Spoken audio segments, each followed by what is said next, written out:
So, how are you? Tired. I woke up like an hour ago. Aren't we all tired? Life sucks and then you go to sleep. Yeah, true enough, true enough. How are you? I'm doing good, actually. I just woke up. I was dreaming about Godzilla. Dude, aren't we all? We're always dreaming about Godzilla. Yeah, like, all I'm thinking about is, I wanted Godzilla and Transformers crossover. You mean a good one? That existed before? Grimlock and Laser Prime got recolors, so Grimlock got turned into Godzilla.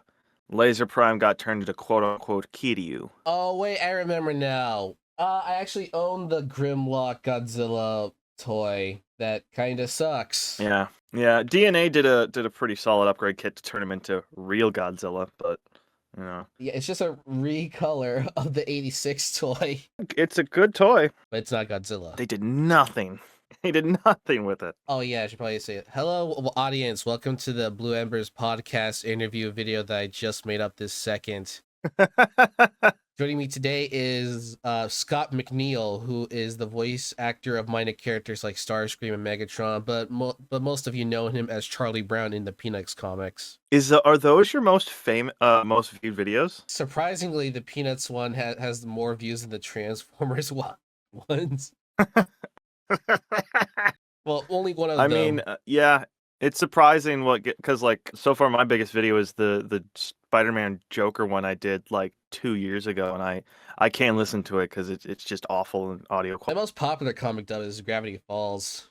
Fun fact, originally I had you in mind for Dipper. Interesting. I figured that your mature-ish voice would fit, but I realized you'd be too expensive, so I just went with someone else. That's fair. Speaking of expensive, wow, that the Starscream the movie project was definitely easily the most expensive project I ever put in. How much did you end up spending all told for everything? Uh, okay, without getting into specifics, over the triple digits. I've spent, yeah, that's about how much I've spent on the Spider-Man one I'm working on so far. Man, this project's been in production for like 6 months. I can't believe the easiest part was just editing the panels. Yeah, that's been the hardest that's usually the hardest part for me when I'm doing comics. The lines and I'm like, okay, what the do I do with these? I mean, during that time, I lost my job, so I had to hold it just so I could find a new job to raise funds to pay the voice actors. That would put a stopgap on it. Yeah, and so far it's getting relatively received well, so I'm happy with that. I think it turned out great. Thank you, I appreciate it. I noticed a few editing mistakes here and there. At that point, I just don't care anymore because I just want to be done with it. I guess my only real, like, I guess semi gripe I kind of have with it still is like the music choices. I use a lot of mixes between like music from all media. Like, you're aware that I use music from animated. I also use music from Yeah. Armada, Energon, Devastation, and that's about it for using music from the TF media. I used other music like Undertale, Sonic, Kingdom Hearts, which I think fit perfectly for that segment when Thundercracker was playing a Starscream. Oh yeah, that section was great. I don't think I'll ever top my performance as Waspinator. I said that in the YouTube comment, but it's like I think, you know. No, I don't think you'll ever top your performance as Charlie Brown. I yeah, probably. Good old Charlie Brown. Good old Charlie Brown. I hate that guy. The most interesting thing I tackled when editing this one was actually the trailer bit of the Michael Bay parody. That was the most interesting one. That was so fun. That was such a great little trailer scene. I loved it. Thank you. I need to start editing trailers like that. I actually posted that trailer first as a short, like a bit of a teaser before the full video release. Because like I wasn't really posting Yeah. as much, and I don't fall behind on the algorithm. I think it's been like 6 months for me. 6 months. Yeah, shut the up. I'm leaving. All right. All right, so enough about the project. Let's get into the actual interview side of things. So, Jordan, All right. how did you get into Transformers? So it was very young. It would have been around the live action movie when that first came out in 2007. So I don't know what came first. I have a distinct memory of a friend of mine having the original 86 movie on VHS cassette tape. I don't know if anybody listening to that knows what that is. You'll just have to look it up. But they had it, and it turns out it was the UK version because it had the narration at the start of it, and I didn't realize that wasn't just a thing in the movie until I was in my 20s. But So that happened. I watched it. But what also might have happened is Transformers Animated was coming out at around the same time. And I caught that on Cartoon Network. And that made me want to go out and buy the toys. My first ever Transformer toy was Activator's Bumblebee, where you would press a button, he would just transform instantly. They were really cool, really fun little figures for a 8-year-old at the time. But yeah, it was a combination of all those three happening. You know, the live action movie, my friend having the '86 cassette, and then animated coming out. I think that all kind of coalesced into me falling in love with this series. I had caught some episodes of like Armada and Cybertron before that, but like I think it was that kind of combination of just the boom happening in 2007, which really led me to fall in love and be here on this very podcast, which I very much appreciate. I appreciate it as well. Thank you for joining. Now, for me, I got into Transformers because of Transformers 1, the animated movie. That's what got me into the series. That recent. Here's the thing. I was always familiar with the brand.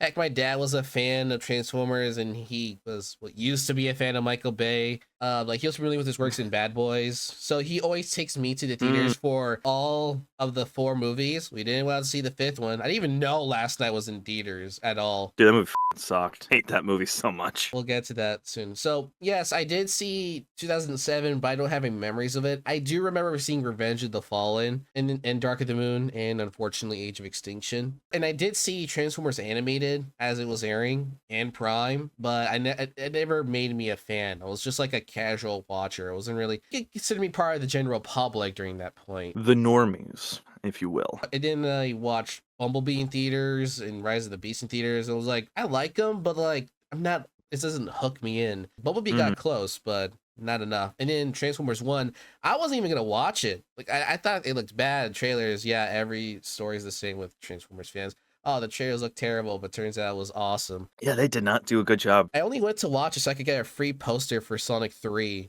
that has Shadow on the motorcycle, which looks so cool.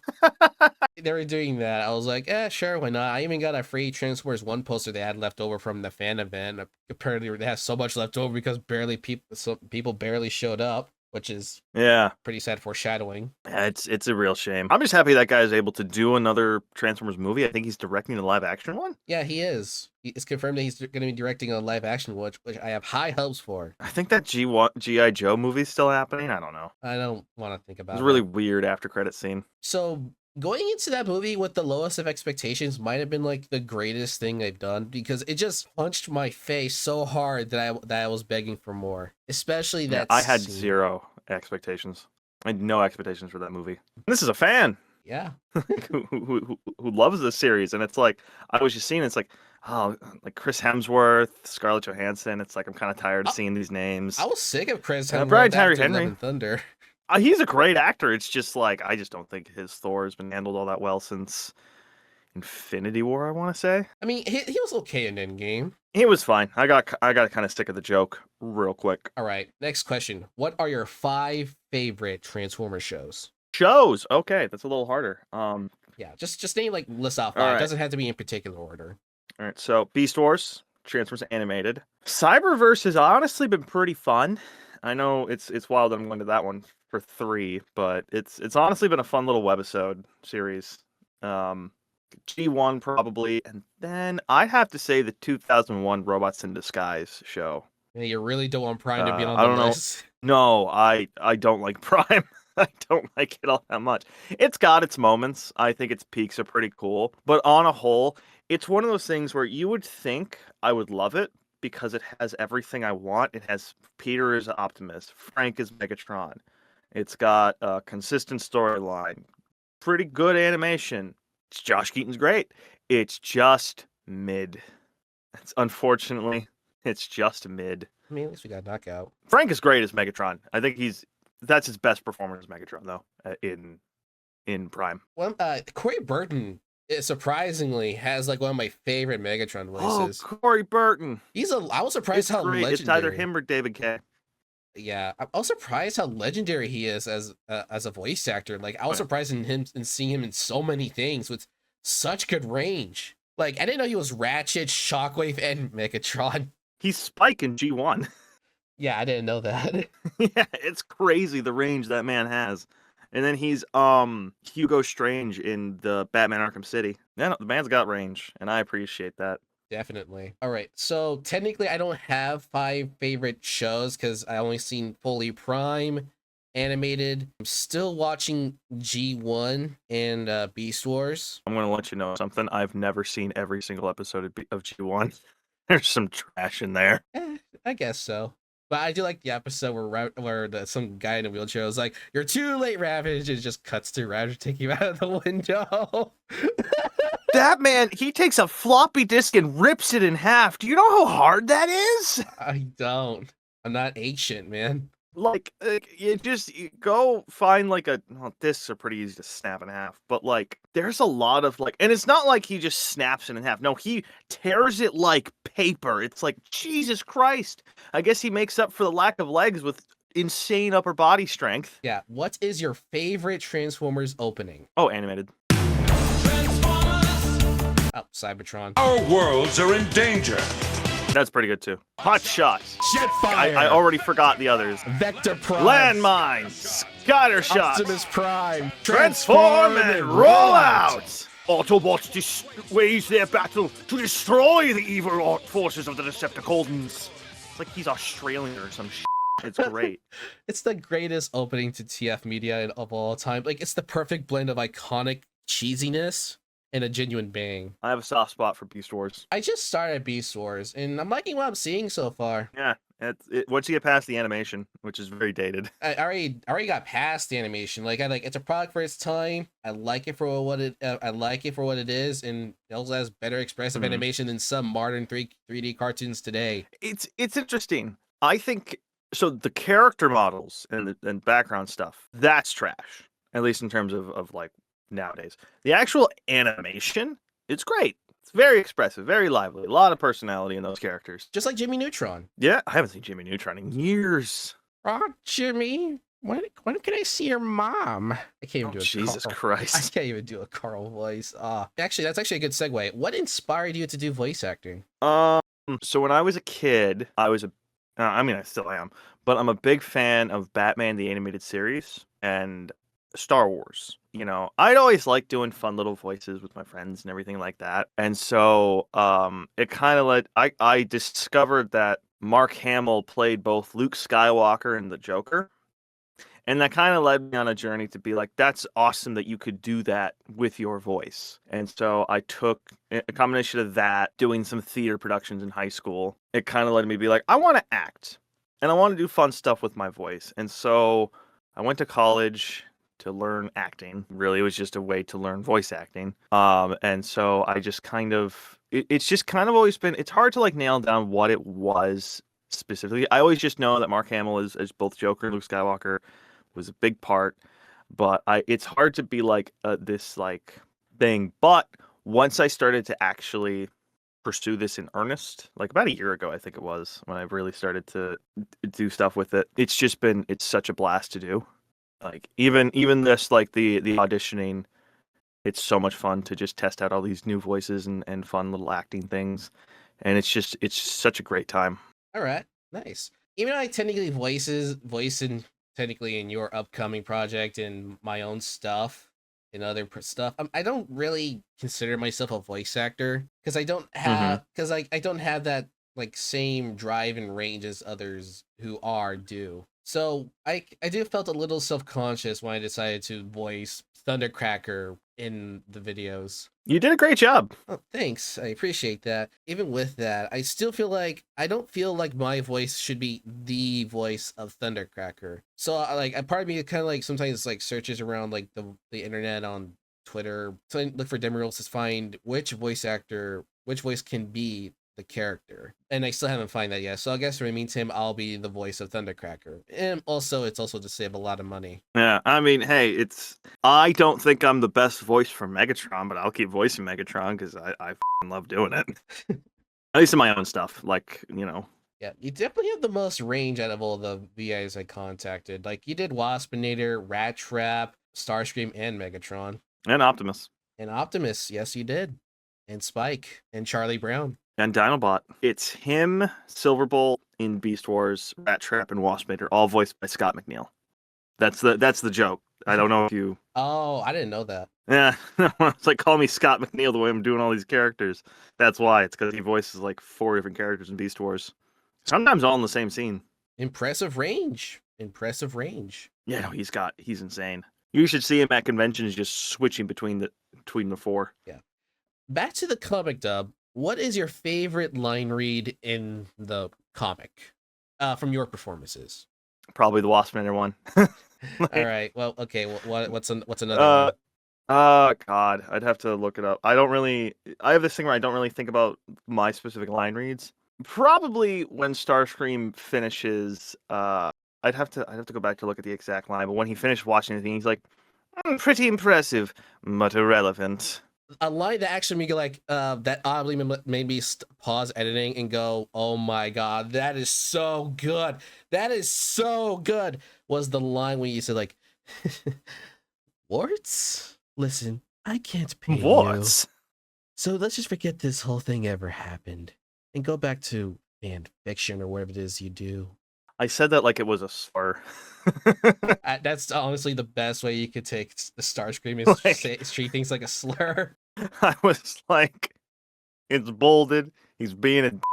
It's a slur. It's a slur. He probably doesn't even know what that even means. No, absolutely not. He just probably heard about it and was just like, oh, is that what Thundercracker does? Well, it's probably shit. You know, I actually discovered how Thundercracker is in IDW through a small trend I saw like 8 months ago, with the whole trying like, in the comics Thundercracker is kind of a gooner, so the whole Thunder Gooner trend kind of happened. What? No, he's not. He's definitely a simp, that's for sure. Oh yeah, he's down bad for Marissa, but it's at the same time, it's like I wouldn't call him a gooner. Yeah, no, that's how it is reserved for me. Jesus. You disgust me! You disgust me! Oh, that reminds me of that one, like The Hear Me Outs. Hear Me Out. Oh, that was a good one. Yeah, I love seeing the comments just being like, damn, Starscream didn't have to do him like that. No wonder why Megatron doesn't love you. I sometimes think about why Primus abandoned us, and you're the reason. Actually, that makes me wonder, what would Rat Trap say after seeing Starscream the movie? What do you think he would say from that after he sees it? So the thing he'd say to Starscream, you know, boss, I think they didn't treat you very well. I think that was a very unfair portrayal of the great leader that I know you to be. But inside he's like, it's about right, you know, he's a bit of a douchebag. All right, so okay, Rat Trap's a bit of a suck up. At least in the comic, yeah. I know that nobody cares what I think. You know what I think? Because Rat Trap's got a nose for these types of situations. Yeah, I love that line. I was just like, I originally did offer Rat Trap in the Trial of Megatron dub that I did. Which is a fantastic dub. Thank you. I had a lot of, that's probably the one I'm most proud of right now. But it was like, I offered it to someone and they were like, I can't really do Brooklyn accents. And so they backed out. I was like, fine, I'll do the Brooklyn Rat. And I love doing Rat Trap's voice so much. Rat Trap's iconic line, yeah, Brooklyn Rage. Yeah, Brooklyn Rage. I have no idea what that's from. Yu-Gi-Oh! Bridge. Yu-Gi-Oh! Bridge. Oh, yeah. I thought you were going to say, we're all going to die. Oh, for booting up cold. Oh, yeah, those are good lines. Oh, yeah, this follow-up question is actually from Okami, a.k.a. Skywarp. Okay. Do you have any advice for other voice actors? No. I'm sorry. I'm not someone to ask advice for. I'm still very much new to this game. I guess because I took some acting classes, which was nice and helpful to help because it's important to act before doing fun voices. I would say that's the thing you want to do first. Is you really want to get a good foundation in acting. I say no when I'm giving advice. I have no idea if it's good or not. But this is also what I've always heard. It's like doing voices, it's a fun party trick, and it is a good tool to have, but it's not the foundation. If that's all you're bringing to the role, you're not going to get it. But if you go out and you're going to want to learn how to act. And so you can go very far with just your voice. Look at Patrick Warburton. When has he ever done any voice other than Patrick Warburton? Well, he's a really good actor, so Yeah, that's I guess my advice. Also, drink water.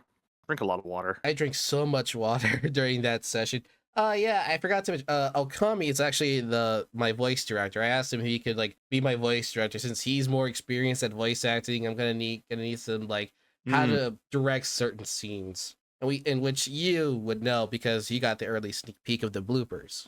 No, Kim, it's harder than making of this movie. Starscream will return. I did. It was very funny.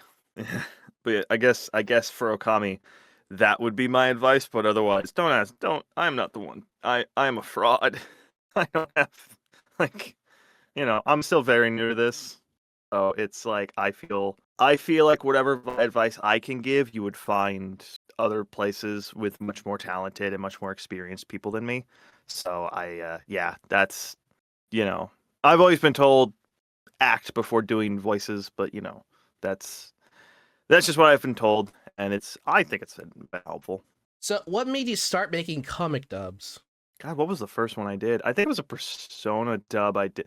So I had gotten gotten a microphone a while ago, and I just saw this funny little Persona render comic that somebody did, and I was like, I just asked a friend, it's like, hey, would you want to do the other character in this? And they were like, yeah, sure. And so I did it, and I edited it, and I think it's subpar now, but I had a lot of fun doing it, so I just kind of kept. The next one I did was a little snippet of Spotlight Megatron, and then it just kind of spiraled from there. I mostly did Persona comics for a very long time, like a year, but I've kind of I still do them. I got one in the pipeline that's very fun. I guess that's what kind of inspired me to do it. It was just this fun little thing I saw, wanted to do, and it's like, this is kind of fun. I want to keep doing this. For comic dubs, for me, I haven't really started with comic dubs. I started with gameplay stuff and speed draws and reactions. I only started doing comic dubs. I done it before or alongside. It was My Hero Academia, but then I've done Kingdom Hearts comic dubs, specifically a lot of like Shion and Roxas ones. And then after that, I done a Digital Circus comic dub. And after that, the one that blew up my channel were Ratchet and Clank, which at the time, yeah, were basically the Ratchet and Clank fandom had like drought, like not much content. So I shouldn't be surprised that it blew off as much as it did, but it was nice to see regardless. Yeah, Ratchet and Clank's kind of struggling right now. Yeah, I mean we are getting a new game in a few years, but again, that's in a few years. Nice. Yeah, and after that, I did like a Bakugan one, and then my first ever Transformers comic dub would be Megatron discovers the Seeker's secret, which is the first time I reach out to you. That was your first one. I'm honored that I got to be in your first one. Thank you. Like that's a fun little comic. Everyone I've showed that to, it's like, oh, this is adorable, and it is. Yeah, it's so fun. Yeah.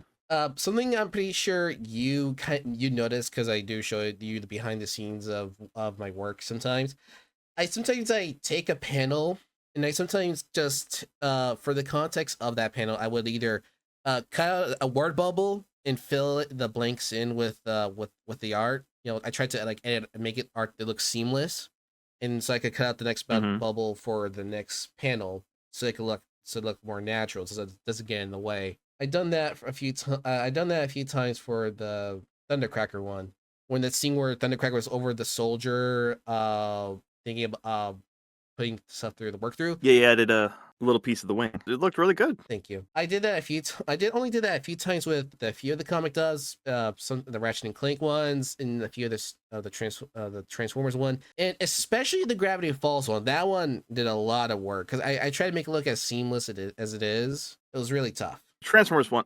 So with the Spider-Man black and white ones that I've been doing, it's a little bit easier because there's no background. And I don't have the artistic skill to add. All I can do is mask out. But with the lack of background in some of them, I can mask out the characters and be able to move them along to give them some animation, which has been really fun. I can totally see that. Next question. Why is Soundwave your favorite Transformer? I mean, look at him. When I was a kid, when I was, getting into Transformers, it was just this guy with this really cool voice. He had a lot of like fun little companions as the toy, and it just kind of was like, I was like, oh, this is the coolest guy. I don't care if he's a tape recorder. That just means he can hide and disguise and everything. And so I just was immediately like, that's the best character. That's the coolest character. And nothing's really proved me wrong. So, every time he shows up, he's pretty cool. I'll say this for Transformers Prime. Soundwave's awesome in that show. Oh, definitely. That's a great Soundwave. Yeah, doesn't say a word, yet only says one to mock the enemy. That's a Chad move right there. That's great. But yeah, no, Soundwave was just this character. He has such a striking visual. His voice was so iconic. And like he had this great little gimmick where he would have his little companions. And he was one of the first like deluxe class toys I got from Transformers Animated. He was the van and Laserbeak was the guitar. And I thought this is so cool. And so it's just, and then IDW came out and they just turned Soundwave into an awesome character. He's great in the new Skybound comics right now, and it's just everything that I've seen with Soundwave, except for the live action movies, has kind of just cemented him as like my personal favorite character in Transformers and one of my favorite characters of all time. He is excellent. Yeah, a voice so iconic they ruined it in the movies. Surprisingly, they got it right in Revenge of the Fallen, but they ruined it in Dark of the Moon. Yeah, they didn't have the vocoder over it, and it's just Dr. Claw. Like that's the thing about Soundwave is it's just Dr. Claw from Inspector Gadget. Soundwave superior, Autobots inferior. Soundwave superior, Autobots inferior.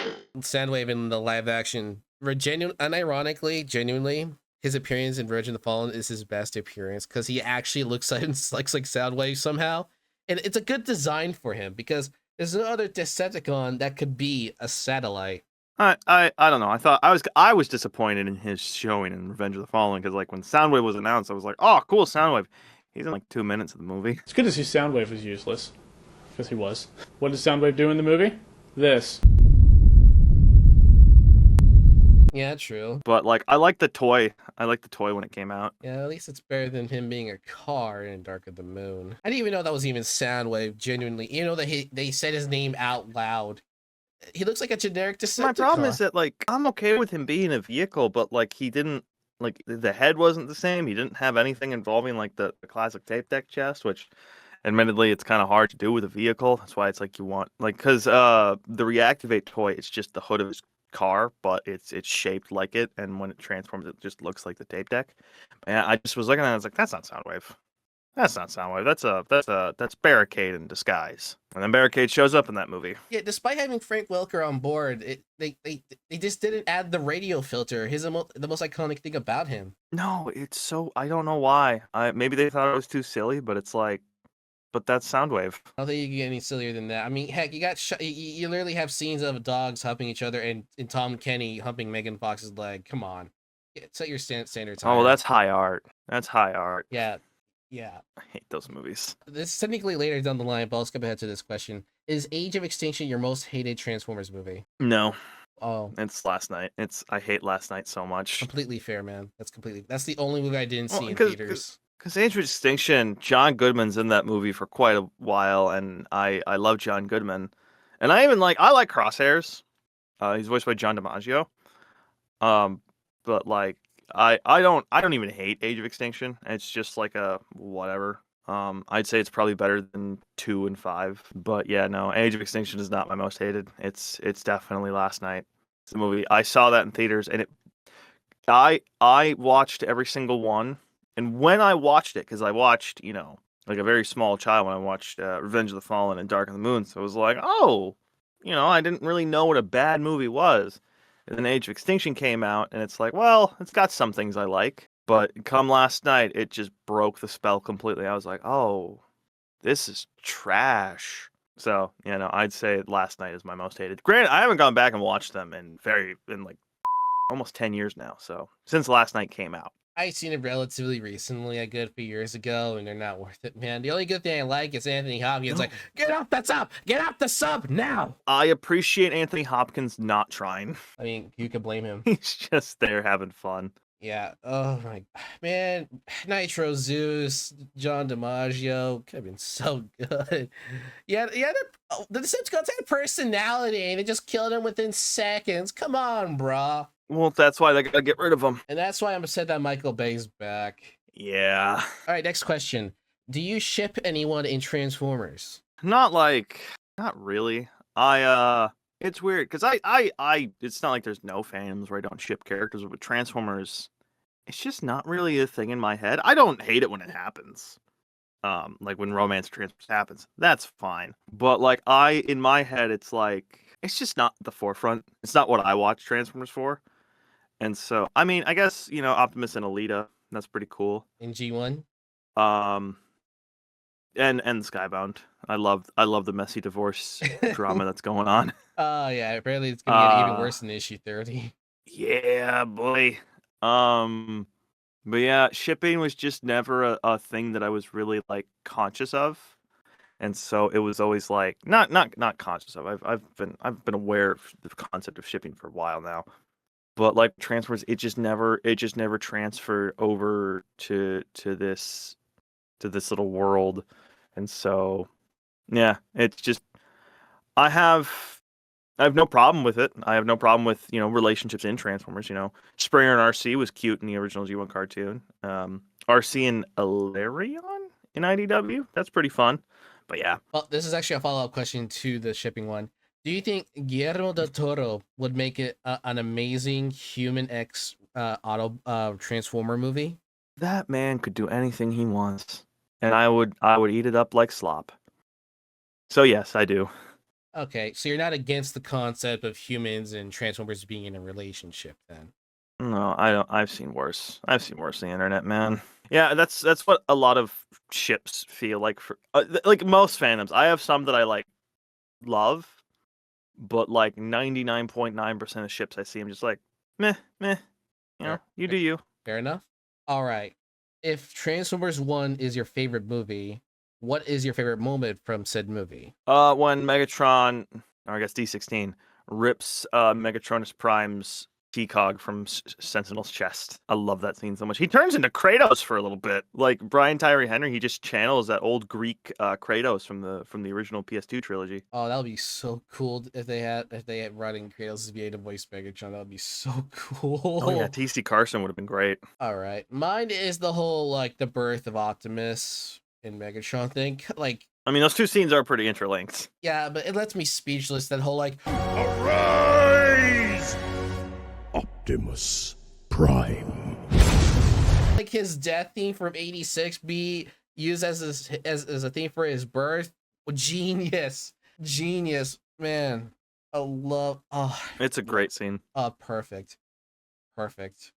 Have you seen the storyboards, like the deleted scenes and such? I've seen a couple of them, but I haven't gotten the special features on the Blu. I didn't get the Blu-ray. I've seen a couple of the storyboards, and they seem really cool. They seem really fun. I seen some of them, and one of them made me. One of them was like when Megatron went up to like Optimus, like, I was happy with what I was before. I loved playing games with you. You turned me into this. Oof. Oh man, and Harsh. And I rewatched that movie again, and that scene was in the background. It just made that moment just hit so much harder. And I also hate Transformers 1 because now it ruined my wallet. I can't go back ever. Nope, never. All these toys, I could be using them to pay people, but instead I'm just looking at my beachcomber. Oh, I lost that ability a while ago. All right, speaking of beachcomber, what is your favorite Soundwave toy in your collection? In my collection, probably the Siege Voyager mold. Although that might change with the SS-86 that's coming out. But I have a soft spot for Transformers to turn into useless bullshit. And he very much does. Because you can't sell a lamp post, and he's not going to turn into a tape deck on Cybertron. But I just, the way his like silhouette is cut, and he got a legacy re-release that removed all that crappy battle damage. And so that's been my Soundwave that I kind of use as like my main display figure. Yeah, probably that one. The Netflix remold that turned him into cassette just kind of mess with the proportions a little bit, and he's very wide. I do enjoy the reactivate mold. That one's pretty cool. It's kind of like a modern take on the animated figure, where it's like armored vehicle turns into, well, I guess it's not really an armored vehicle in animated, but it's an armored like surveillance van, turns into Soundwave. He's got great articulation. Looks, I don't know what happened with those promo pictures, but he was like stretched out vertically to match him in height with Optimus, and it just looked awful. But no, those two, that 2-pack is really good. And then yeah, the animated Soundwave it was my first Soundwave at the time, and I got a real soft spot for it. He can play the guitar with Laserbeak, and I think that's pretty cool. Technically, I have a few sound waves. I have technically my first Transformers toy I ever bought was actually a sound wave. As it should be. As it should be. Yeah, it came. I forgot Oh, which specific one. the Blockies Action Edition is pretty fun too. That was my first Blockies figure, and I'm like, oh, this is my new drug. Yeah. I just got like the little blind packs with the super tiny chibi figures, and I was able to build the Devastator off of that, and it's like these are like crack cocaine. You can't get enough. I have 2 more of the packs coming with the Classics class, Megatron and Ironhide. Yeah. So I'm really looking forward to those. So the current Soundwaves I have is the Bumblebee Studio Series Soundwave, the Kingdom Core Core Class Soundwave, which somehow cost almost as much as the 86 Bumblebee Soundwave. I don't know how it cost you that much. I got it on Amazon. I didn't realize it had gone up that much in price. And I got the Legacy Soundwave, which is actually pretty cool, and a Blocky Soundwave that I had to put together, which you saw and loved. It's Soundwave, yeah. And Blockies is great. Yeah. So, but I did pre-order from a Japanese website import, so I got it for cheaper than you did. That will probably be my favorite, but as of now, surprisingly, the Core Class Soundwave is my favorite. I don't know why. That little Core Class Soundwave is so fun. I think it's probably the best cassette Soundwave we've gotten since G1 until Studios. Like I said, I don't have the Studio Series 86 Soundwave yet. Yeah. The one that's just coming out. So maybe that'll upseat it. But like, I think it was Chris McFeely who pointed out that like no Soundwave toy has ever truly captured the magic of that original toy turning into a proper micro cassette recorder. Because it's like a perfect alt mode, and the robot mode's pretty solid. I want a missing link version of that figure. All right. What do you think that Soundwave and Hatsune Miku would be best friends? I don't know much about Hatsune Miku, but I guess it depends on how much Soundwave is willing to tolerate. All right. If she's an elephant, maybe. Because he loves elephants, but I've seen some cute art of the two, and it's great. I've seen one where it's Hatsune Miku dressed as Soundwave. It's like that's fun. Yeah, that's fun. I'd buy that as a thing. And I also seen like a video like Hatsune Miku being Soundwave's arch nemesis. It's great. Yeah, and Shockwave was like, "Why is there a JPEG of a leak in our computer? I can't get out of it. What's going on? All of our computers. I can't even. I'm not gonna recite the whole thing, but I'm pretty sure you've seen it. All of our computers have been compromised. All right. That actually leads up to my next question about Soundwave and elephants. Did you fully read the entire IDW Transformers comic line? I think there's probably a couple minis that I missed, but yeah, I was in. I think the only one I don't think I read, because I read the full thing because I was too far deep, was there was an issue of Lost Light that I missed, but like I don't really, I think Lost Light kind of fell off. But yeah, no, in terms of because like I adored the IDW comics when they were starting, because when I was a kid, like when I was getting into there, I checked out the Spotlight collections from the library, and that was some of my first exposure to a lot of the more minor characters like Nightbeat, Shockwave even. Not that Shockwave's a minor character, but he wasn't that well known at the time. And so it was just like, I love this stuff. Why isn't there more of this? And so I just kind of I read as much of it as I could as a kid. And then when I became an adult and had the expendable income, I just bought as many of the digital copies that I could. I don't have them all, and I'm mad because they're not available for sale on the storefronts anymore. But yeah, no, I read pretty much all the IDW run. The original one. I didn't really keep up with the IDW 2, which fine. From what I did read it's fine. I also loved Last Bot Standing. That was a really great little send off. I really want. I wanted to read that. Is that something I should read the entire IDW line? I should read beforehand. It'll give you a so Last Spot Standing was kind of built with a mission statement as like the last Transformers comic you'll ever like that'll ever be. Like the finale. It takes a lot of cues from IDW because it was done by Nick Roche, who was there since the start of IDW, and EJ Sue, who was the first artist on IDW. Um, there are some references, there's some cues, but if you have a good enough knowledge base of Transformers, you'll know you'll have a good appreciation for it. Like I'd recommend going back to read IDW, but you do have to wade through some growing pains, especially in the middle portion where we went from the Simon Furman era to John Barber and James Robert stuff. There's some guff in between. Yeah, I heard that Spike was pretty well disliked in IDW because Spike's a fucking asshole in IDW. He's a piece of shit. Yikes! I heard It got to a point where it's like, oh, he's fun to hate.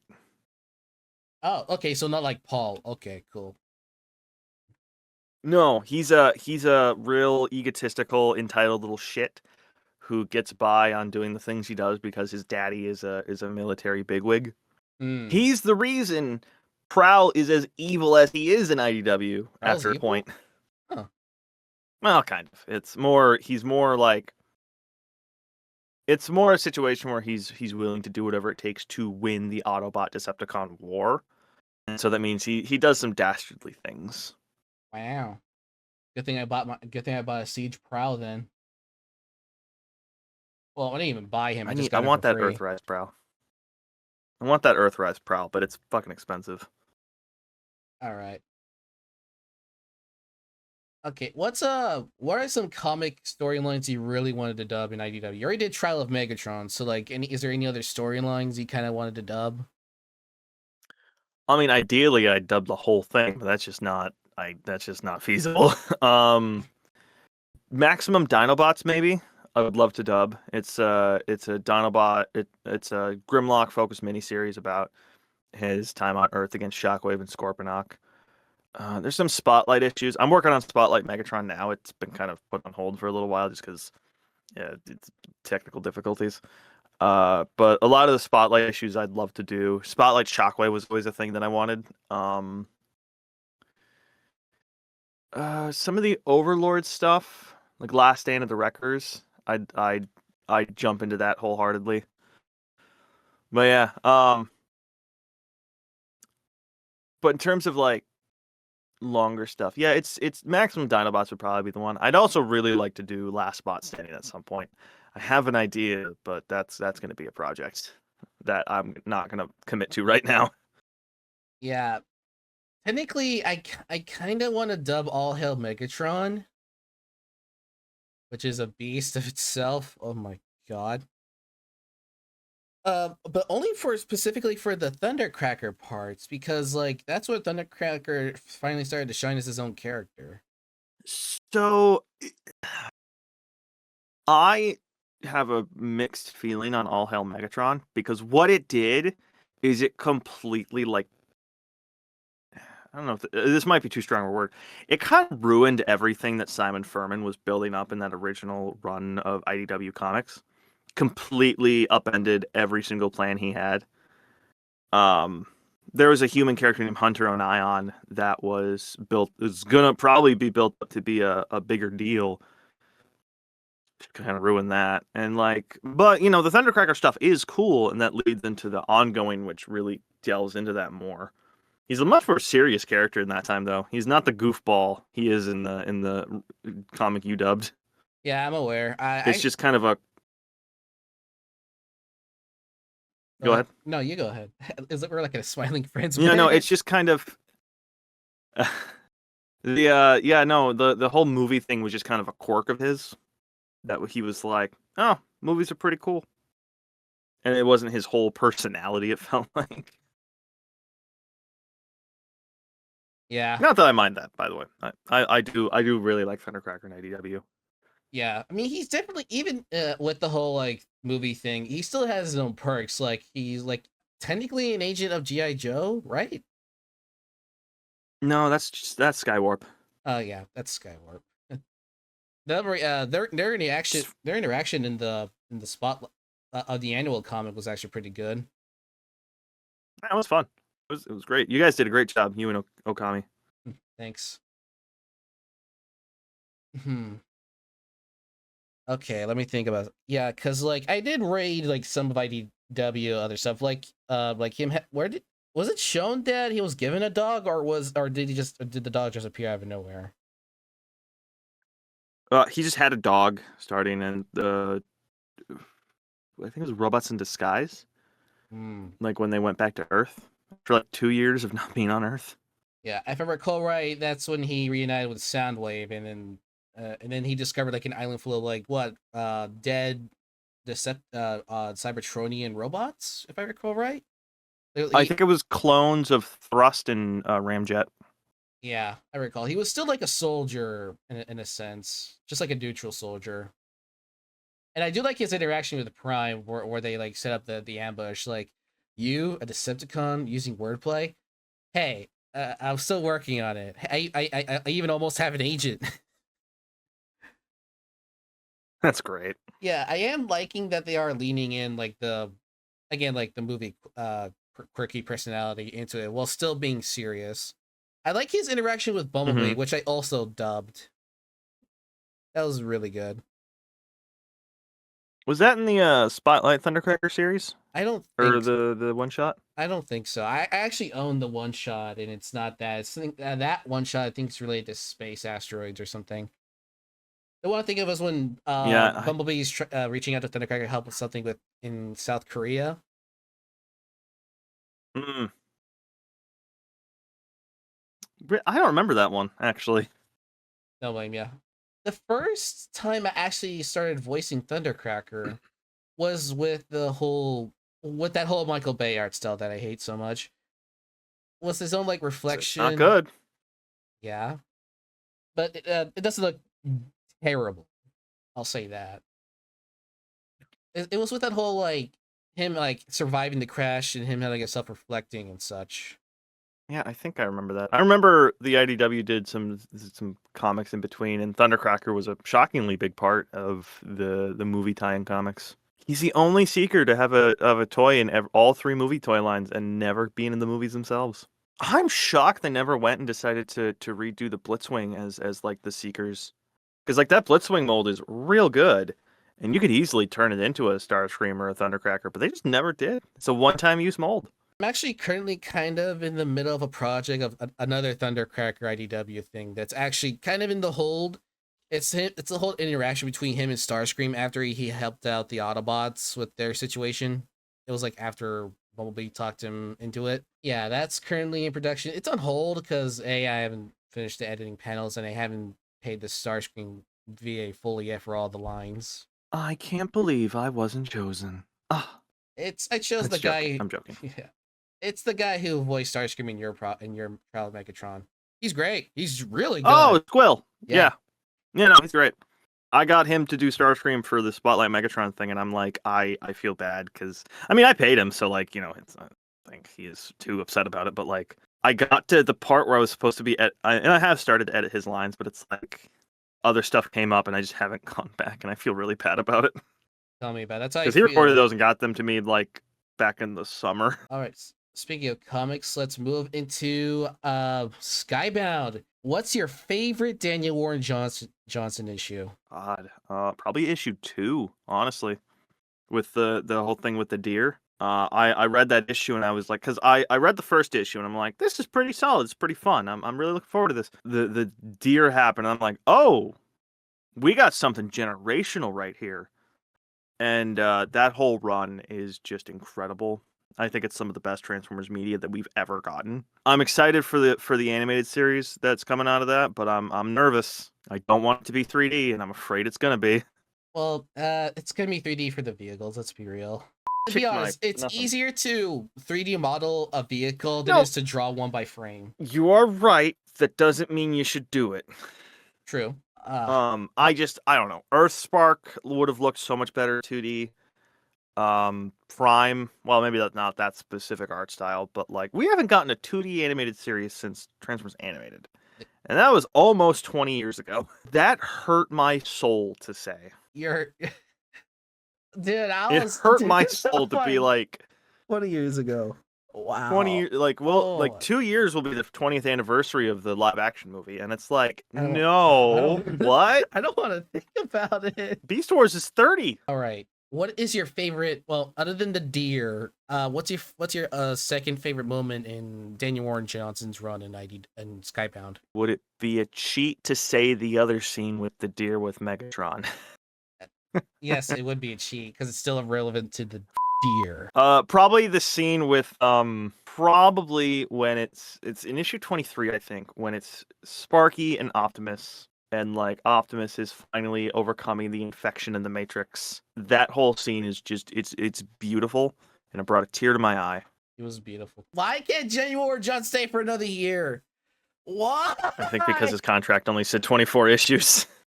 Unfortunately, I liked the Robert Kirkman issues. I really liked issue 25, but like it's just not the same. Again, I like him. Dan Moore is incredible as an artist, so that kind of makes up for it. Daniel Moore's but- not even like my problem. It's Robert. It's my concern. Like, yeah, sure, he made Invincible and Walking Dead, and they're great in their own right, and he has improved as a writer. But I look at these panels and be like, what is going through your head to think that this is okay? I don't think it's that bad. Explain what Wallace Like- Mayhem means. Like, I am my own path. Explain that to me. Oh yeah, I guess the whole thing with Miles. I'm very confused about the whole Miles Mayhem thing. It's like, was that an original plan? And Hasbro was just like, nah, we're not going to do Mask. It's like, okay, why was he a big deal in 25 and 26 then? But I'm willing to see it because, like, again, I still like how he handles Optimus. I appreciate how he handles Megatron. So it's like, the two big ones, they're still solid. This Thundercracker's pretty cool too. I think they rushed it way too fast. Tell me about it. Tell me about it. It's like I was expecting those sigils to not go on him until issue 30. Like I was like, oh yeah, he's probably going to join the Autobots, even if only temporarily. But it's like, 3 issues into this arc and we're already here. This is some like 60s, 70s comic book pacing. Yeah, we went from 26. We're like, death to the Autobots to I'm an Autobot now. Well, to be fair, in 26, he was just freaking the fuck out from whatever Cobra Law did to him. What did they do? Actually, that actually brings up that actually brings up a very important question I want to ask. Since he now knows that humanity, well, previously he doesn't view them as much a threat without the assistance of outside help. He fought them, and obviously they gave him a run for his money. So does that shift his perspective of humanity? Like, are they actually a threat to us now?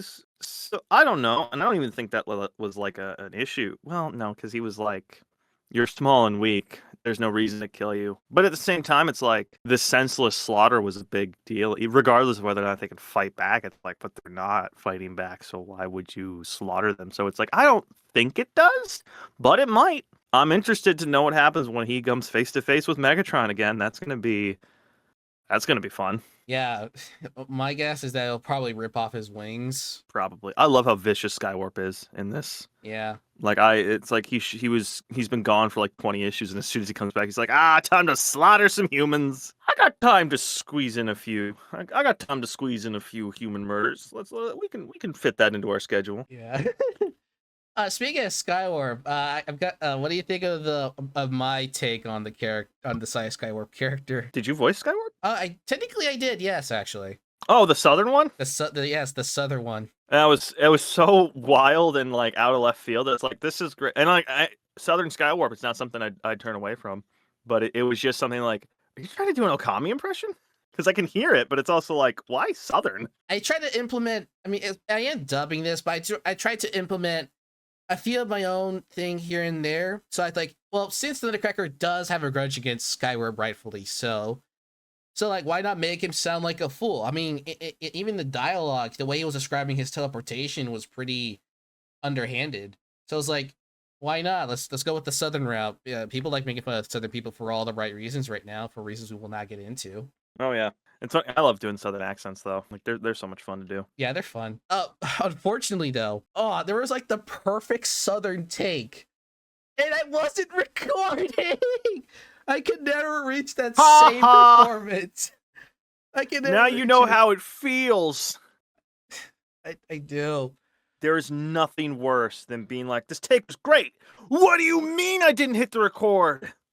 It's Okami was bursting in laughter when I did the southern take. Like it took him by surprise, like Joshua did to Jake Paul's jaw.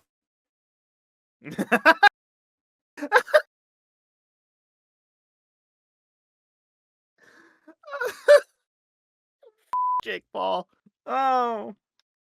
I could watch that on loop. 1A! 1A! Oh my god, my throat. Don't die.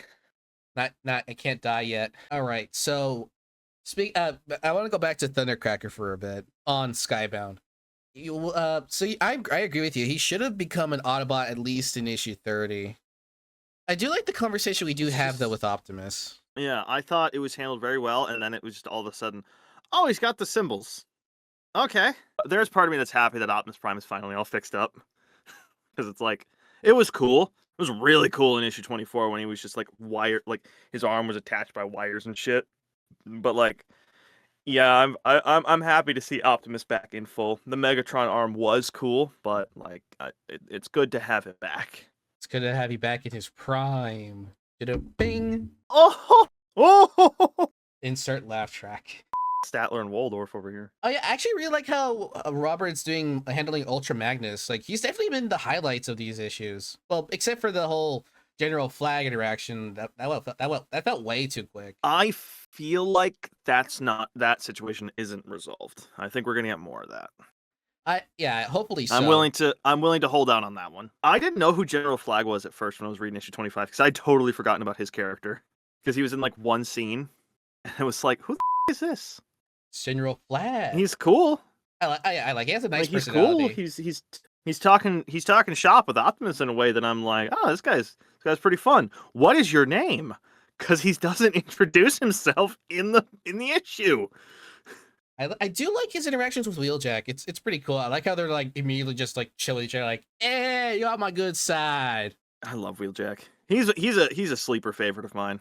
Oh yeah. I mean, it kind of sucks that my first Wheeljack is Pablo. It's just I don't get why they had a perfect Wheeljack in Bumblebee and change it. Honestly, Pablo, he was fun in the movie. He was fine. I don't even hate his design.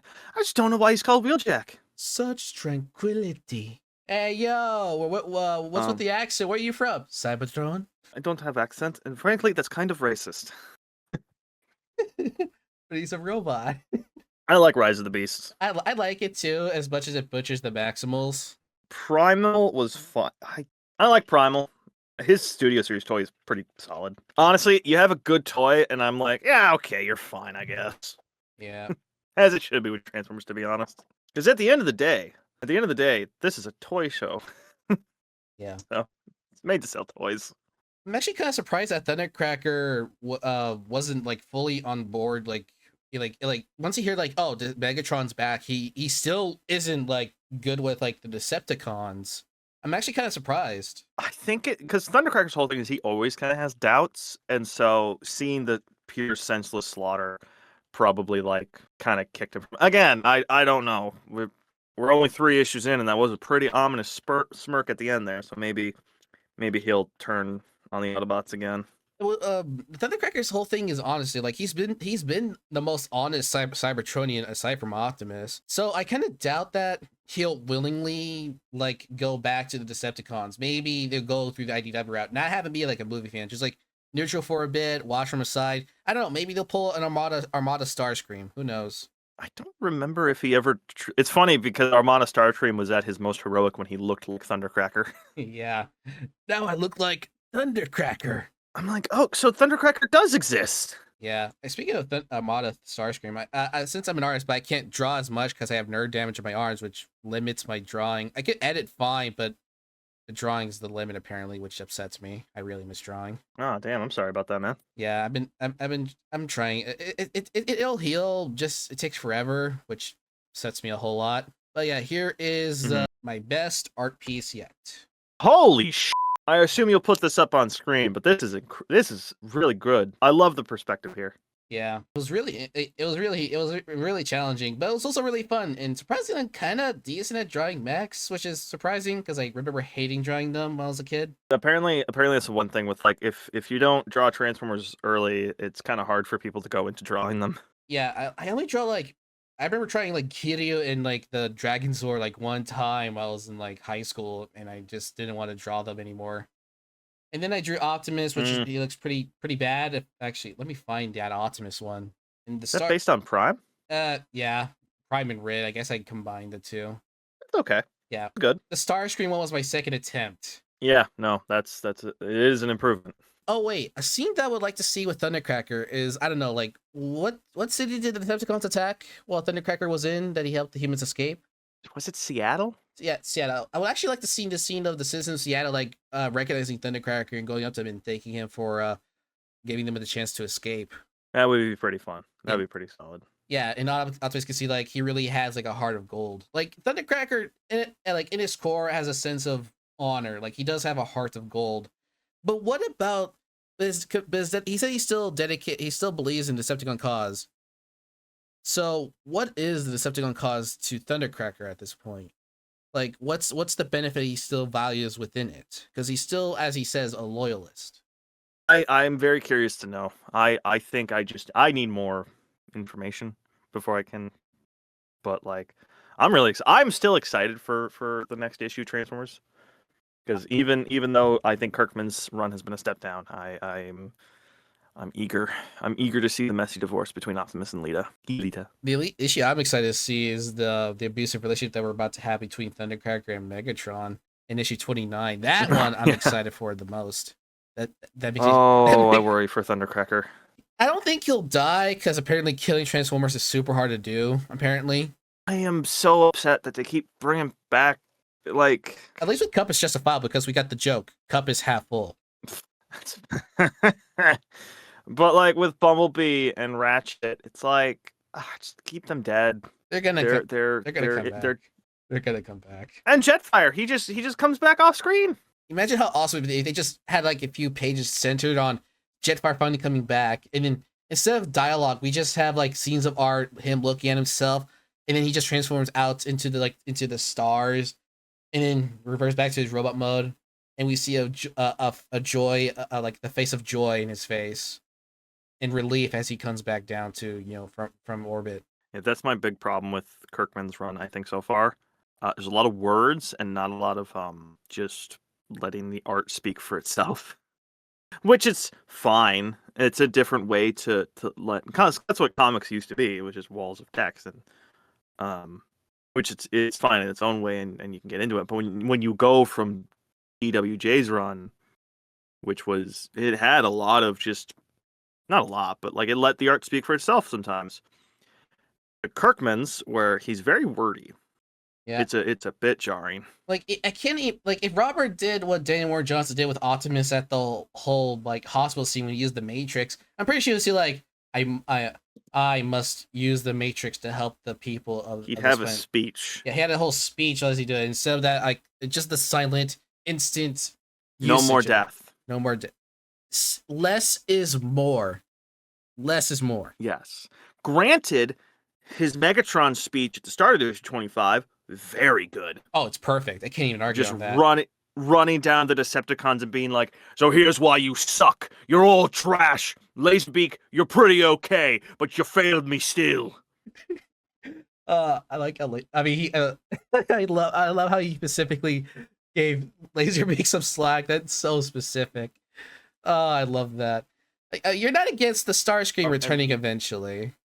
I mean, it's Starscream.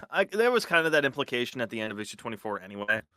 And I'm also like, man, if that's how he dies, just instant face turn, I'm gonna be like, oh, because I don't like the idea that Starscream's choices weren't his own to an extent, especially after leaving Megatron's influence. He was still very much a violent psychopath. So to just have him turn face, get the blue eye, which, by the way, side tangent, I don't like that your optic color changes depending on your affiliation. I just think it should just be you got red eyes, you got yellow eyes, or you got blue eyes, and it doesn't. It can change, but it's not based on your moral alignment. You know what I mean? Yeah. Actually, speaking of eyes, have you there's two panels of instances where we see pupils on the Autobots on Skywarp and Alita, and they look really good. They look really good. Oh yeah. No, they do the animated pupil style where it's just it's just kind of like light reflection. Yeah, but very briefly. Oh, and Skywarp looked fucking crazy. Oh, definitely. I mean, after going through what he went through, understandable. How could you not be? Yeah, and I am kind of like a bit surprised that he like instantly that he just shoots the Autobots first chance he gets. I mean, again, he's a Decepticon, but still, like, do you think that's a part of him that is kind of grateful? Because maybe we'll have to see when the. I wonder if Megatron will like say like, did you think them before you shot them? And he was because like Megatron, while he does hate Optimus' weakness as much, it is working in his favor because Optimus' weakness is working in his favor. So who knows? But then again, my mind is still on that Thundercracker Megatron interaction. Here's my theory of how it's going to play out. Forward to that. My guess is that Thundercracker is going to confront Megatron on what the Decepticon cause really is. I think that's my guess. And Megatron will probably explain how it is now and such, and he'll probably be dissatisfied. And either he'll try to foolishly fight Megatron, who defeated Astro Train, who wasted Thundercracker. Oh yeah, no, he just wrecked Astro Train. Well, I don't think he's coming back. Yeah, so right now I'm terrified for Thundercracker's safety because he'll probably be a flightless bird after that confrontation. Just like Starscream and Prime. Oh yeah, that was a fun one. Yeah. All right, next question. I love Starscream and Prime. Yeah. Oh yeah, he's definitely the best part. Steve Blum, perfect. Perfect Starscream. Oh yeah, definitely. Very happy they brought him back in Earthspark before they ruined his character. Yeah. Just let you know, I never seen Earthspark. Only the first episode. I saw the first batch of season 1. It's fine. Next question. What are your 5 favorite Transformers artists? So Alex Milne, Daniel Warren Johnson, Nick Roche, Guido Guidi. Probably he did the back part of the G1 Marvel comic. It's not Geoff Sr. Although his art's pretty good too. Andrew Kirkman. Andrew Griffith? It might be actually. Andrew. No. Although his art's really good too. Okay. Let me look this up real quick. I guess while you do that, I'll list a few of mine. I can't list 5 because I haven't really read much of. Call me basic, but Daniel Warren Johnson, Fred Perry, Jorge Corona, and that's about it. Forgot about Jorge Corona. He's good too. So yeah, and the guy I was thinking of was Andrew Wildman, but I forgot one. Alex Milne, Daniel Warren Johnson, EJ Sue. Who are the other ones I mentioned? I forgot the other 2 I mentioned. I have a recording, so you don't have to worry.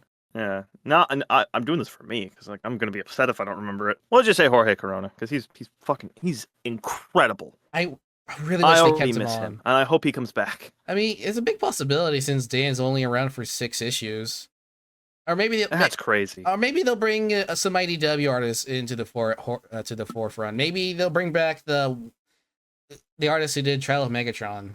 I mean, Alex Milne, yeah. I wouldn't mind seeing Alex Milne back. I think he might be my favorite Transformers artist, but I don't know. The Energon universe seems to be a mission statement of we're gonna get people who don't normally draw Transformers, because I don't think we've had anyone who granted we've only had 3 artists, but I don't think we've had anyone who's done a Transformers issue come back for a full issue. They've done variant covers and stuff like that, but yeah, I read somewhere that was the mission statement.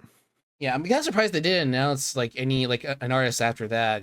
Maybe they'll save it for issue 29, and when that out, they'll announce the next artist and show a sneak preview like they did with Dan Mora. Yeah, I'm a little surprised that Dan's not sticking around. With Daniel Warren Johnson, I got it. Excuse me. With Daniel Warren Johnson, I got it. That why he only did the first 6 issues, because he was writing it as well. But I'm a little surprised that why only 6? I mean, Dan Moore is a very busy man, so that could be it too. Yeah, I mean, DC and Marvel really love him a lot. And I guess he got out of the DC pipeline, and they were like, "Oh shit, we need you back for Batman, man." He's like, "Fuck, okay, I just got to finish these 6 issues." Yeah. I see about the whole like writing and drawing thing. Well, that is tough. I mean, plenty of mangaka have done it in Japan. I mean, yes, they had assistants and all that. It's a different because Daniel Warren Johnson's also doing other stuff while he's doing Transformers. Ah, Mangaka, they're only really doing their thing, and like you don't color it or anything like that. Granted, most artists don't color their own work in America, but like as far as I know, mangaka like they might do an extra one shot thing or two, but like you know they got their thing, their one thing for the most part. And you know, with American comic book writers, you know, Daniel Warren Johnson's doing a whole bunch of shit. yeah. He did a Batman, Absolute Batman. Oh, I love that one. The iconic meme is like, It was great. why Patton breaks his arm in half. It was such a satisfying read. Also, he did a One Winged Angel. I love that he just uses wrestling moves. Yeah. I love that so much. I love how Hori Corona still kept up with the whole trend of wrestling moves. Even Dan Mora to an extent. He did that too. Dan Morris did Spinebuster. I think he did. I think Ultra Magnus did another move in either 26 or 27. But I think he did like a clothesline. Yeah, that was 26. He didn't really fight much in Yeah. 27. Yeah, because with Optimus he did a Spinebuster on Soundwave. Yeah. What games do you like to play? Devil May Cry, Metal Gear Solid. Right now I'm going through Dead Cells and Silk Song. I was playing Expedition 33. I put a pause on it when Ghost of Yotei and Silk Song came out. But now I'm debating whether or not I want to restart it just because of the whole generative AI thing. And I was like, I mean, I already bought it, so I can't refund it. Because that game is fantastic. But it was pointed out, it's like with the whole generative AI thing, it's not about the quality, it's about the use. And now, granted, like there's no generative AI in the finished product after that placeholder texture got taken out, so there is something to be said about that. But it's like They still because evidently used it. all they did with it was they kind of experimented with it when it was first, because that game's been in development for a while. So when it first came out, they kind of experimented with it, but then moved away from it, and like that does help their case in like but it's still like because they got disqualified for some indie game awards because they didn't disclose that. But it's kind of a shit the Theseus thing where it's like, well, there's no AI in use now, and but it's like, well, but there was. So I think I can see both reasons for why they got disqualified or why they would have kept it, because it's like, well, no AI is in the finished product. In fact, it probably hasn't been a thing for a while. But I'm making excuses for a video game. Yeah. I find Yeah. Wait, didn't the game cost it like $10 million? How is that really indie? 30 million, I think. Oh. Or no, yeah, 10 million. I mean, I think it's because it's not like a big publisher. It's a studio of 30 some people, which is still bigger than like what Silksong has, which that's an indie game. That's the indie game to end all indie games this year. But And they're doing free update Yeah, I know, DLC. I got that. That is such I a think it's Chad like double A. I think it would be considered double A with Expedition 33, because you got to say it like a French piece of shit. I don't have a problem with the French. I just like making fun of their accent. I like making fun of Aussies. I like Aussies. Except for, I like Aussies. You like Aussies except for Vegemite. No, but I can't date Aussie women. It's too that accent. Hey, bloke. Here, come over here. Let's go on a date. And we need some strip on the bobby. All right. So Very hard accent to actually do well. yeah, true. But you can do a British accent surprisingly well for some reason. Me? I mean, your Starscream voice, it's almost British. It's a little British, I suppose. It's one of those things where I don't have a set accent for him. And it's just what comes naturally. So games I played are Kingdom Hearts, Sonic games, Arkham games. I'm trying to get into RPGs. Like I have Chrono Trigger on standby and Digimon. So I enjoyed the Persona games. I don't know if you've played those. I haven't. Oh, I love the Mega Man games. They're 100 hours. So, you know. Yeah, I do have the Metal Gear selection that I haven't started yet. Like I bought a lot of these games that I do intend to play in the future, but you know, with being a content creator thing, you kind of don't really have a lot of time, and with a full-time job, you don't get much time for yourself. Yeah, no, that's It's fun. It's fun to have a full-time job. Yeah. I would be happy if I get like 4 days a week instead of 5 days. I mean, I still get the money I need to send off payments, but I guess that's I would love a 5-day week. okay. I work 6 days. Oh, hey, pay must be good then. Oh yeah, no, I'm sitting pretty, but it's still like, fuck, man. Okay, well, That's another reason why it's taken a while through the comic dubs. need help because like I'm technically an editor in hire. I like having full control of it. Yeah, that's true. Just That's just why. a personal thing. Yeah, that's why I never really like hire people to do my comic dubs. I just let them edit the gameplay videos because like Yeah, maybe one day I'll branch out, but for right now, it's like I kind of want to I want to have my fingers on the editing process. yeah, you want to have your fingers all over those robots. All right, so So I'm gonna slip and slide all over them robots. especially RC. Okay, so since you're apparently Hey. are into Godzilla, what are your 3 favorite Godzilla movies? Oh, no, my 3 favorites are Godzilla -1, Godzilla Mothra, King Ghidorah, Giant Monsters All Out Attack. Lovely title, it just rolls right off the tongue. Wow. And then Godzilla against Mechagodzilla. All right, my favorites are Godzilla -1, shocker.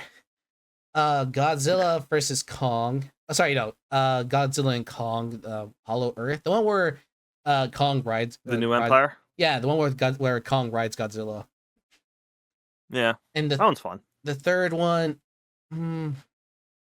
I would guess King of the Monsters 2019. I haven't seen the original 54. I do want to though.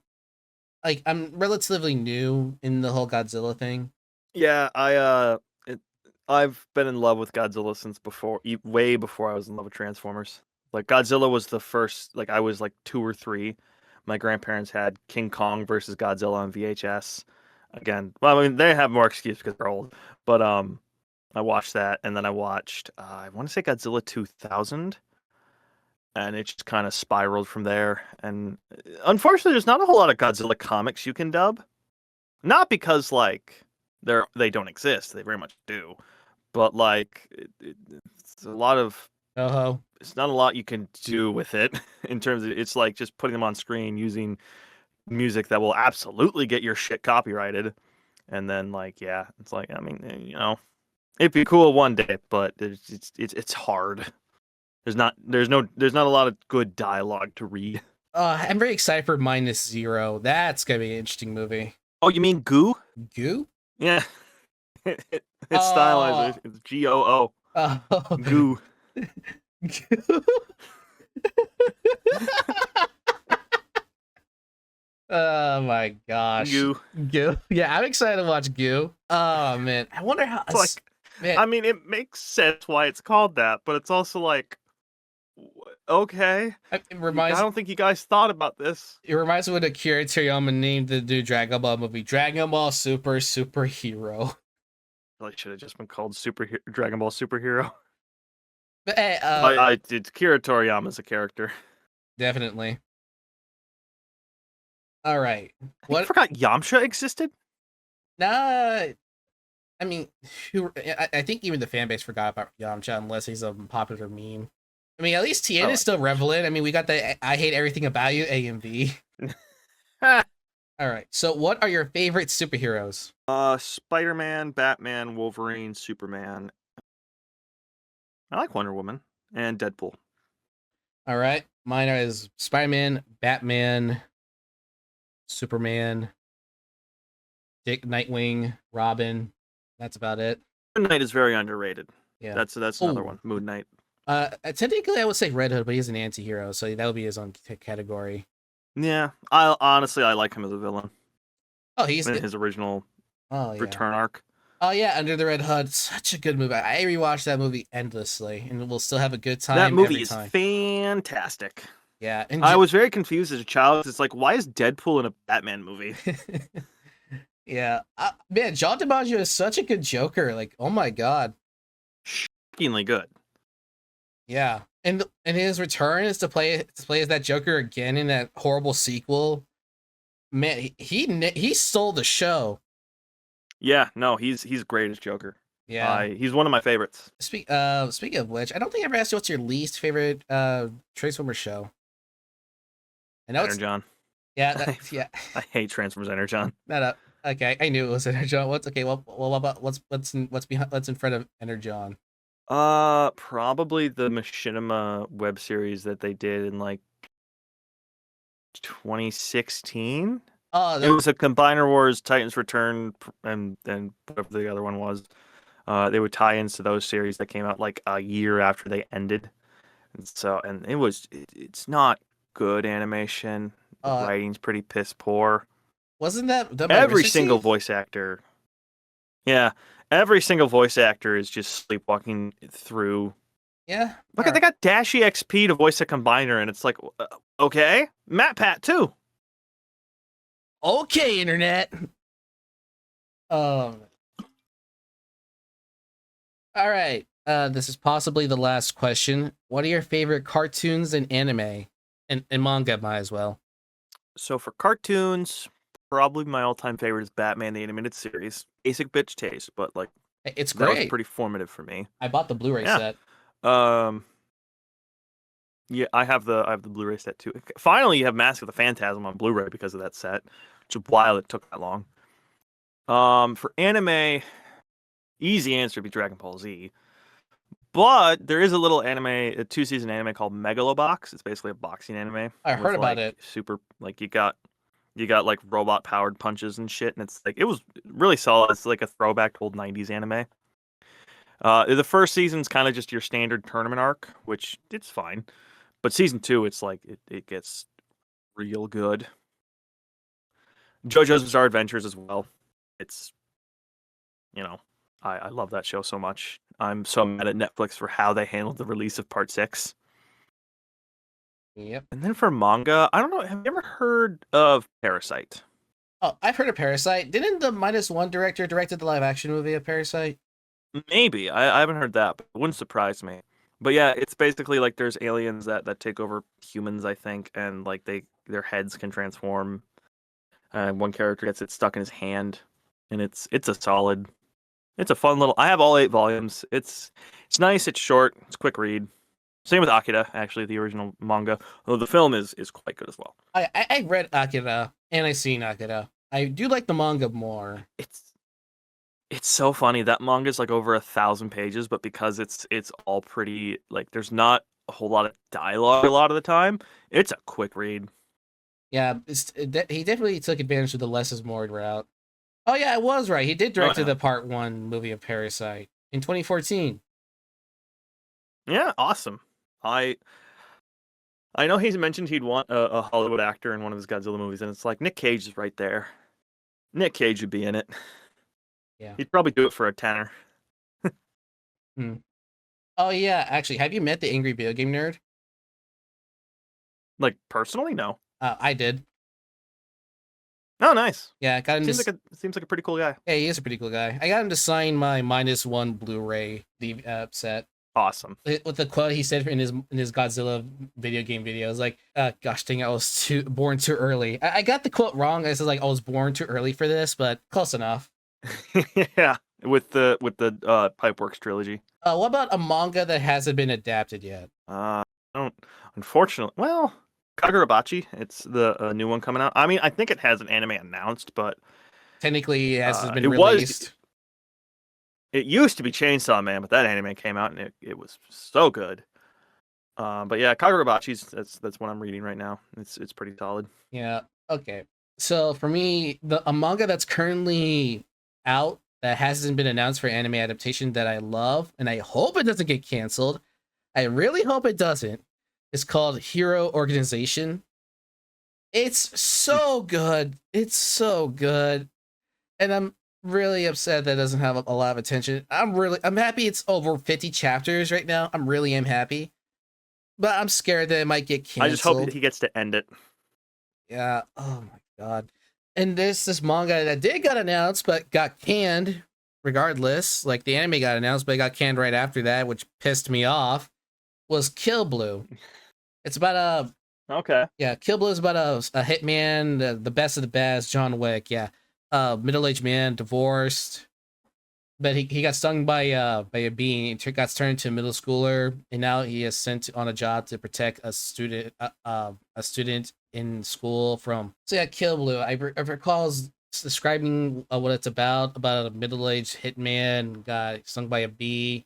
Now he has to go to middle school and discovers the joy of learning because he never got that chance growing up. So, and then he has to defend someone in class who is being pursued by many people, both people her age and out of her age. So, yeah, the guy doesn't fall in love with her ever. He's not, just gonna make that perfectly clear. Pretty adamant about it. Yeah. Yeah.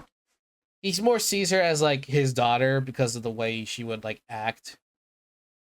And it does lead to some pretty funny circumstances when she eventually where she gets hypnotized to be in love with him, which is pretty funny. Leads to a lot of comedic things. It's generally a pretty good read, and it got canceled right as the anime came out, which ticks me off. I'm happy it has an anime. Maybe All right. Maybe the anime, if it becomes a big hit, maybe we'll get another season. We'll get some more expansions and such. I don't know. Hopefully it does, because I was rereading it. It's such a good read. And right now, I just gotta hope that Hero Organization doesn't get canned, because I really like Hero Organization. I haven't really described what it's about. It's kind of hard not to, because like the first 2 chapters is like the setup of what's to come, and I don't really want to spoil the shock twist that it has. But all I can say is about like a father want to be a mech soldier, and he took the job to become a soldier in space, and that's where I'll leave it at that. Okay. Your organization. Yeah, I'll try to check it out. Yeah, it's definitely a fantastic read. So it's like over 50 chapters, so it's a pretty good read. It also really engaging too. Nice world building, really likable characters. What is your favorite anime that's currently airing right now? I'm gonna be honest. I haven't really kept up with a lot of anime lately, Fair enough. so I don't really know what's airing. Yeah, that's true. I don't pay attention either. I just go through, see what's interesting, and click on that. JoJo's Part 7 is going to be airing, and I quite like the manga, so probably that soon. Fair enough. All right, I think that leaves with all the questions I have. Once I can reasonably come up with. Thank you so much, Jordan, for joining me on this interview. I appreciate it. No problem. Happy to be here. Yeah, looking forward to work with you again in the next future project, or whatever that is. Actually, there is a project that is actually longer than the Thundercracker one. Jeez. It's another Transformers one. It's gonna be Dark Cybertron. Oh, wow. Yeah, that's a hefty boy. Yeah, I'm assuming you're just doing the 12 issues and not all the spin-off stuff. Technically, I'm not doing that. I'm doing an adaptation, a fan adaptation version of Dark Cybertron. Okay. This Interesting. It's you ever heard of this artist called Zero Pro? No. Oh, I'll just send you a quick link to them. They done their own adaptation take on Dark Cybertron, except Sunstreaker, the Yellow Seeker is a more prominent character in Sunstorm? Sunstorm, yeah. Okay. I like this art. Yeah, that's a really nice art style. I was given the thumbs up to dub it ages ago, but I haven't, and I only started editing the panels a little bit, but I haven't really gotten to that since, because I realized how hefty this project's gonna be, and finding so many different voice actors. Like, I need to find a Shockwave, a Megatron. I mean, I already know who to get for Starscream, and thankfully Skywarp's there, so I know who to get. And I think I'll borrow some of the talents that you picked up on your trial of Megatron for Rodimus.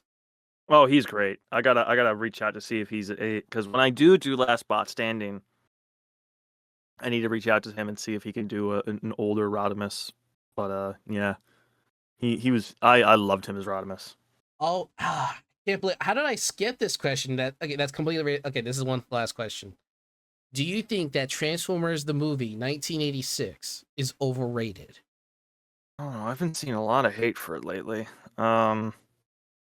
For fans of my generation, like who like were really in like the mid to late, like the late 2000s, early 2010s. Yeah, but at the same time, a lot of people hate it with a passion. It's like, guys, it's just a fun, cheesy. It's a quick watch too. I love it to bits. It's a movie I can quote endlessly, but I can see the argument for it being a bit overrated. I've relatively seen it on YouTube for free for I don't know how it's on free on YouTube, but regardless, it's a Bro cares. yeah, it's a. I had a decent time. Like I could see myself rewatching it, but like everyone else, I'll probably like rewatch like the first 30 minutes, skip a bit of the middle, and enjoy the last 30. Because the whole middle thing with Yeah. because the middle part is the weakest part. Like on like definitively, it's very weak. But introduced me some characters I really like. Cup's really fun. He's a fun character. I adore Cup. I Yeah. just think it's so funny. They went from like, yeah, let's kill off all these characters that the kids like. They had no idea. They were just toys to them. And so when the backlash came, they were like, oh, we got to start treating these characters with a little bit more respect. And man, the voice actors, I really like the voice acting in the movie too. They knocked it out of the park. It's one of the best parts of the movie. Yeah, I will say the whole like Arise Rodimus Prime from Optimus gave me chills. I got goosebumps. I love Peter Cullen.